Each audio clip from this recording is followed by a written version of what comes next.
Hey guys, how's it going? Danconia here. Welcome back to the Overwatch League Roundup 2020, Week 28 results. So Week 28 has been rather interesting. We've seen some results that we perhaps wouldn't have predicted, and it's given us some very big insight into how the teams are doing in the lead up to the end of the season and the lead up to the playoffs. Next week is the last week of regular season play. We are there, guys. We are literally there. Well, playoffs are literally a step away. Next week will decide the seeding for the overall playoffs in both regions, and it's going to be rather interesting to see where these teams head up. And some of these results this week have been really interesting, and they've kind of not stirred up the pack too much, but they've opened up some possibilities. Anyway, let's get into this, and we started off on Friday, August 14th, with London Spitfire taking on the Seoul Dynasty, and, well, this was a 3-0 for the Seoul Dynasty. Since 2U has come in on the off-tank role for the Seoul Dynasty, they have looked much more stable, much like Bianca has stabilised the New York Excelsior, or he did anyway. He's made Seoul Dynasty look much better, and I think it's going to be very interesting for Seoul Dynasty running into the playoffs and stuff like that. This week has, spoiler alert, been a very good week for the Seoul Dynasty. They're definitely by far their best week of the season, and if they hit this sort of form at this sort of time, who knows what this Seoul Dynasty squad could be capable of. A London Spitfire, let's leave it until their second, let's leave it until their last match.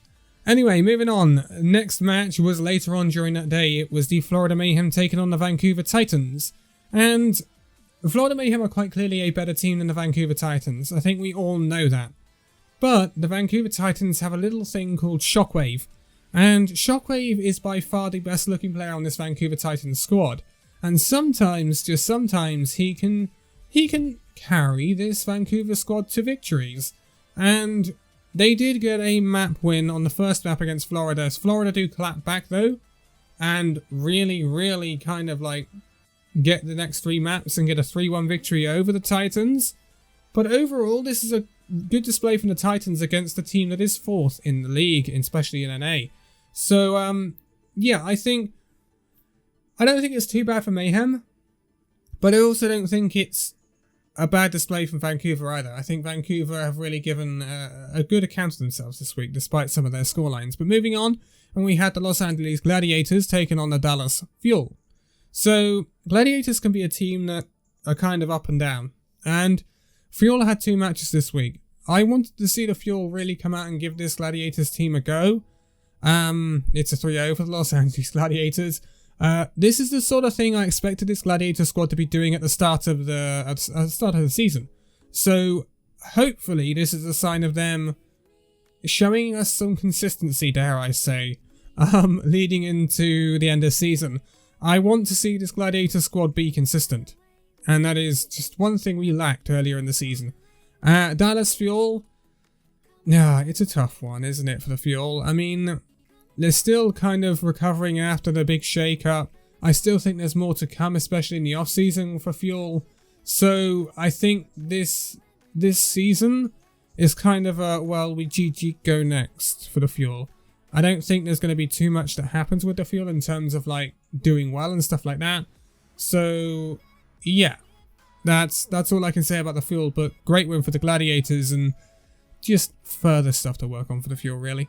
Moving over to the Saturday, and we have more APAC matches where we saw the New York Excelsior taking on the Seoul Dynasty. Oh boy, I told you it was a good week for the Seoul Dynasty. This is a 3-0 for the Seoul Dynasty over New York Excelsior, nonetheless. This isn't London, this isn't Chengdu, this is New York. New York, who should be giving this a very darn good go. A lot of people may have even had New York as favourites during this match. So, I think this is Seoul Dynasty stepping up finally. After months, it is Seoul Dynasty finally stepping up. New York, and actually the same pattern followed with London as well. The first map was fairly close, but as the series went on, Seoul got into it and dominated in the end. The last map in this Excelsior match was the Temple of Anubis, I believe, and it was dominant for Seoul. I believe Excelsior failed to get the first point, and it ended up looking like Seoul were by far the better team. So are we now talking about Seoul Dynasty being the second best team in APAC? Are they going to be the team that go to the grand finals alongside Shanghai? Who knows? Who knows? This Seoul Dynasty squad is hitting very good form. Very good form right now, and it'll be interesting to see what they do. But also, we've seen a fair bit of dive, which is right into the clutches of gesture and profit and the like. So yeah, I mean, it'll be interesting to see what happens when we see a slightly different meta in the playoffs. Maybe Roadhog Azaria, which will be interesting. But yeah, moving on. Shanghai Dragons taking on London Spitfire. Oh dear. I mean, the last time this was seen, this was a 3-2 for the Shanghai Dragons. The question is, had London Spitfire made any progress? I think we all know the answer to this question. We know the London Spitfire are going backwards right now. This is a 3-0 for the Shanghai Dragons. They look like the better team, quite obviously. What can I say? What can I say? This London Spitfire squad, there's another match to go through. We'll talk about it in a minute. Moving on, moving to North America. Atlanta Reign taking on the Paris Eternal. This is close. This is mighty, mighty close. Atlanta Reign have had a very funny week. I'm not going to lie. So Paris Eternal are the third placed team in North America. Atlanta Reign at the time were the 6th place team, I think. Or the 5th place team. And this match, a lot of people would have put down as like a 3-0, 3-1 for the Paris Eternal. It ends up as a 3-2 for the Paris Eternal. It could have easily swung in favour of the Atlanta Reign though. And I think this is because we're seeing Paris have to flex more. Flex Sparkle out. Play more of the Sombra. Play more of the hit scan. And play, well, they can't play Genji, but they also can't play that much Doomfist either. So we see Sparkle become much less effective. They have to start rotating different DPS players in. They've lost perhaps some of the consistency that they showed with Sparkle on that Doomfist, Sparkle on that Genji. So maybe it is a worrying sign for the Paris Eternal. Maybe it is a worrying sign that perhaps their flexibility is not quite there. And if so, then the Paris Eternal have some work to do. But this is great for the Atlanta Reign. They showed us some very, very different stuff, including the Symmetra Bastion on some points with Saucy playing the Symmetra. It was an interesting comp, I think we can say that, but it did catch the Paris Eternal off guard. And so the Paris Eternal kind of just fell underneath it. And I think, I mean, if Atlanta Reign can continue to improve, then it's the perfect time to improve. We know the Atlanta Reign went on a bit of a run at the end of last season, but there was another match this weekend, so let's wait for that, shall we? Moving on, and after that we saw the Vancouver Titans taking on the Dallas Fuel. Dallas Fuel coming off the back of a 3-0 loss to the Los Angeles Gladiators. Vancouver Titans coming off a promising but still a 3-1 loss to the Florida Mayhem. Dallas Fuel clapped back here with a 3-0 victory over the Vancouver Titans. I would expect the Dallas Fuel to be getting wins like this over a team like the Titans. So it's nice to see the Dallas Fuel again showing some consistency when it comes to beating the teams that they should be beating. Now they've got to try and make their way up the league. Problem is, they've kind of run out of time. So yeah, I mean that's where it is. But who knows what can happen in the playoffs, especially with the format we're seeing this year, with everyone qualifying and it being a knockout and all that. Who knows who could make a crazy run? So Dallas Fuel fans, it's not over yet. It's not over yet, but great display here to get a 3-0 victory over the Vancouver Titans. A better victory than the Florida Mayhem could get, may I add. But after this, we saw the Boston Uprising taking on the Los Angeles Gladiators. Again, this is Boston. This is Boston, isn't it? It's a 3-0 win for the Los Angeles Gladiators. In all fairness, I say it is Boston, but last time these two teams met, Boston actually beat the Gladiators. But the 3-0 victory is very much in the ballpark of the Gladiators here. No surprises whatsoever. And again, I hark back to the thing of Gladiators showing some consistency. They played Dallas Fuel and the Boston Uprising this weekend, and they got 2 3-0s. They went 6-0 this weekend. That's exactly what I would expect this Gladiators side to do. So, very good. Very good from the Gladiators this weekend. And if they can maintain that sort of consistency, they may be able to start challenging the people like the Reign and the Mayhem and people like that. It's going to be very interesting. Very, very interesting. But after this, it was the game of the weekend. It was the San Francisco Shock taking on the Philadelphia Fusion, a rematch of the Countdown Cup final, which ended up as a 4-2 for the San Francisco Shock, if I remember rightly. So, how did this pan out? Well, it is clear that the Philadelphia Fusion had been doing their homework, because I was very impressed with how the Philadelphia Fusion reacted here. You could see that there was a need for revenge after the Countdown Cup, and you can also see that they've been analysing the San Francisco Shock. I know it's the Fusion's only match this weekend compared to the Shock playing 2, but the Philadelphia Fusion had clearly done their homework, and they'd said, right, Shock, you play aggressive? You want to get up in our face? Nah, dude. We're going to get in your face. We're going to be the aggressors. We're going to lay down the law. Shock were not comfortable during this match. It was quite obvious. Philadelphia Fusion took the bull by the horns. They put themselves in the driving seat and they never let go. This is a 3-0 for the Philadelphia Fusion. The first time we have seen the San Francisco Shock swept in a match since the first stage of 2019. Well over a year now. Massive, massive win for the Philadelphia Fusion. And a massive gauntlet put down saying, we ain't no pushovers. We are the best in North America. Come at us. Very interesting from the Philadelphia Fusion. They looked very, very good.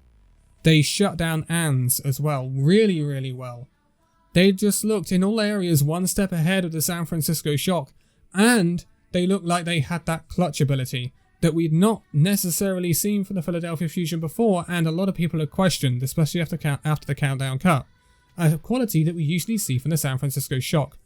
And one thing that just strikes me is the stall that happened on the Kings Row first point when they almost got full held, and Sado dies with his Primal Rage.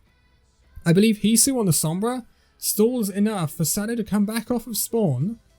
He is literally the only Philadelphia Fusion person who can touch. He touches with Primal Rage from spawn and boots Choi Hyobin off the point and takes the point.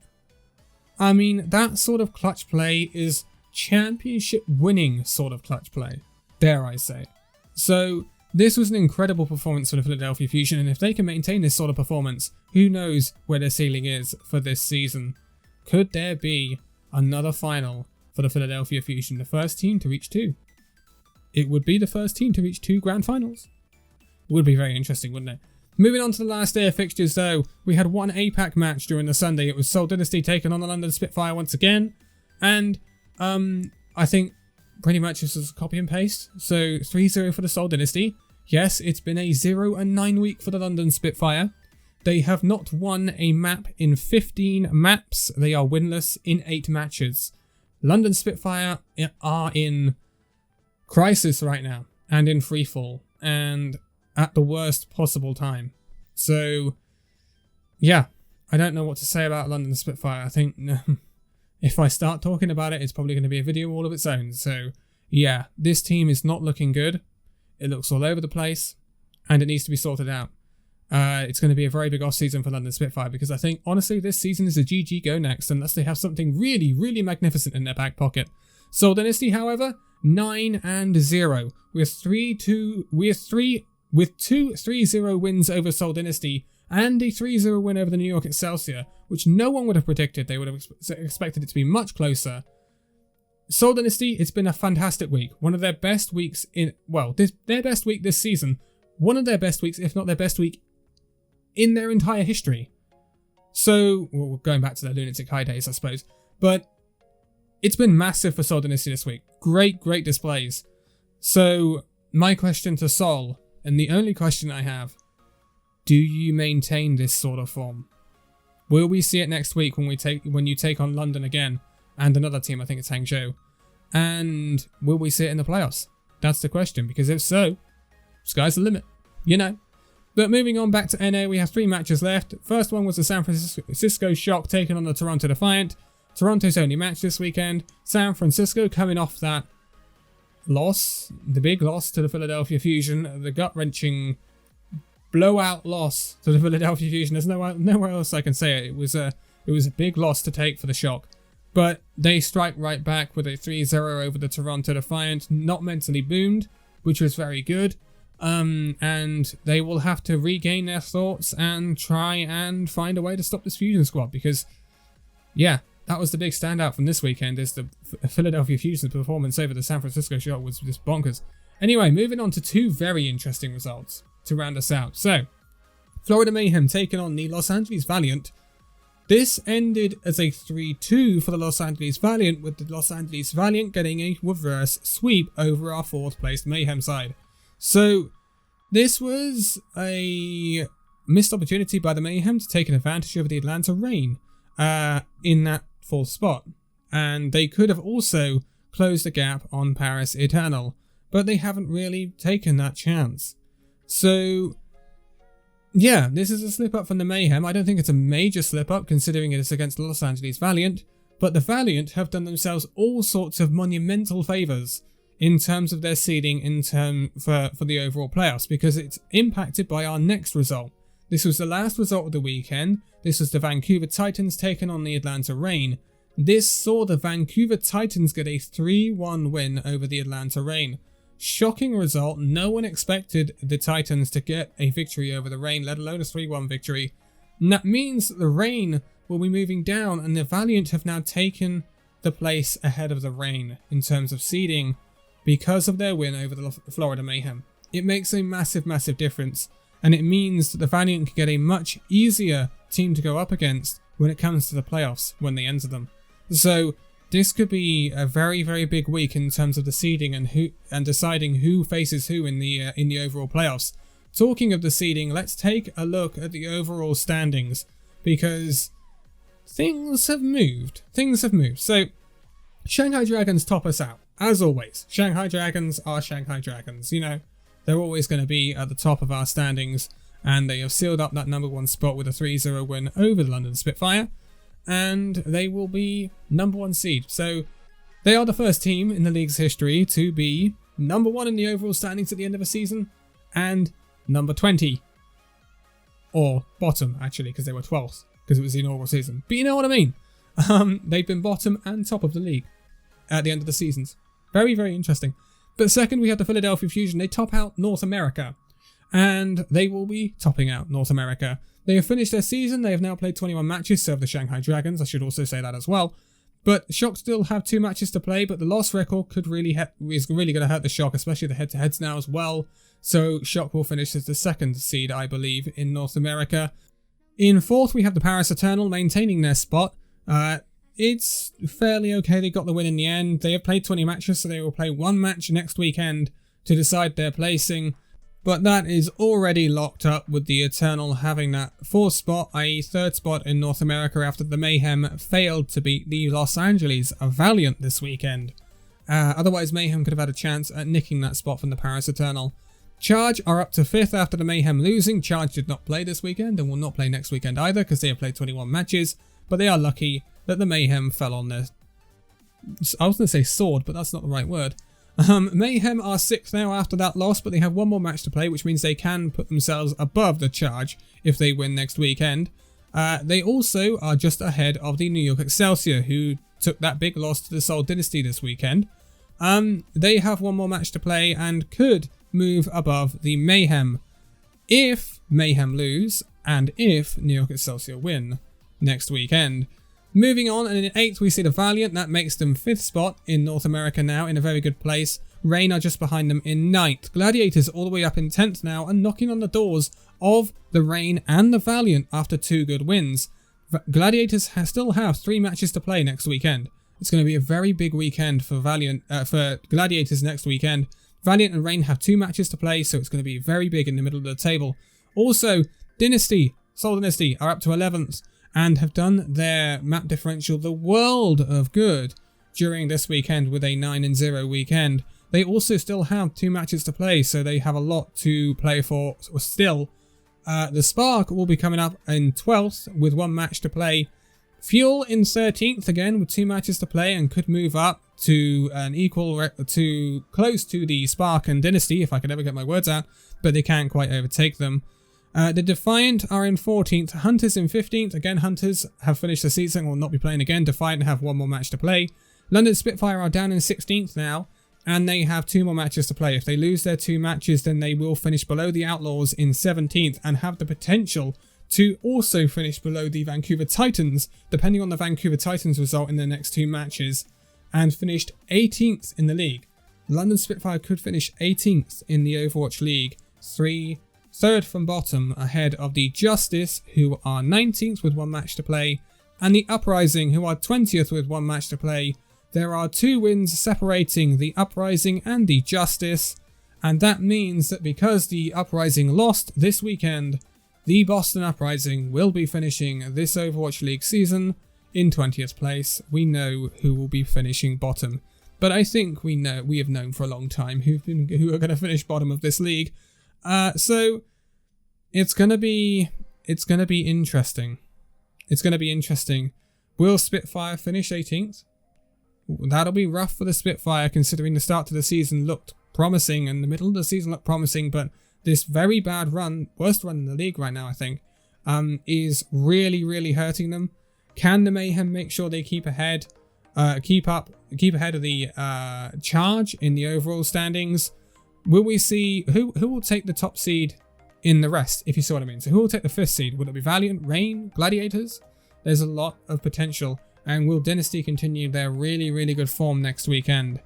It's gonna be an heck of a final weekend of fixtures, and then we go into the playoffs, which are not all that long away. And we will see probably an entirely new meta for the playoffs. So it's literally anybody's match.